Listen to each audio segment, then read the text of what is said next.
আগামী টি-টোয়েন্টি বিশ্বকাপের টিকিট বিক্রি এখনো শুরু হয়নি, অথচ এখন থেকেই আয়োজকদের সামলাতে হচ্ছে টিকিটের আবদার। এক দুজনের নয়, আবদার আসছে হাজার হাজার। টি-টোয়েন্টি বিশ্বকাপে ক্রিকেট প্রেমীদের যত আগ্রহ ভারত পাকিস্তানের ম্যাচ নিয়ে। টি-টোয়েন্টি ওয়ার্ল্ড কাপে ভারত পাকিস্তান মহারণের আগে মহাচমক দিতে পারে পাকিস্তান। সবকিছু ঠিকঠাক থাকলে পাক দলের পেস অ্যাটাকারের শক্তি আরো বাড়তে চলেছে। অবসর ভেঙে ফিরছেন মোহাম্মদ আমির। 2020 সালে মাত্র 27 বছর বয়সে ক্রিকেটকে বিদায় জানিয়েছিলেন মোহাম্মদ আমির। তখনও ফর্মে ছিলেন তিনি। তার আগে 6 বছরে নষ্ট হয়ে ফিক্সিং কাণ্ডে জড়িয়েছিলেন তিনি। তবে আবার ফের দেশের জার্সিতে খেলতে চেয়েছেন আমির।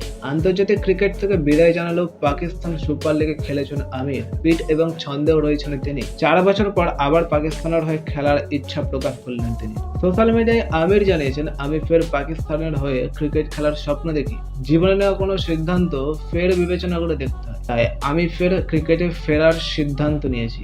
এছাড়াও আমির বলেছেন, আমার এবং ক্রিকেট বোর্ডের কথা হয়েছে, তারা আমাকে দলে ফেরানোর আশ্বাস দিয়েছে। পাকিস্তানের দলে আমার প্রয়োজন আছে বলে মনে করছেন তারা। সামনে টি-টোয়েন্টি বিশ্বকাপ, সেই লক্ষ্যেই নিজেকে প্রস্তুত করছে।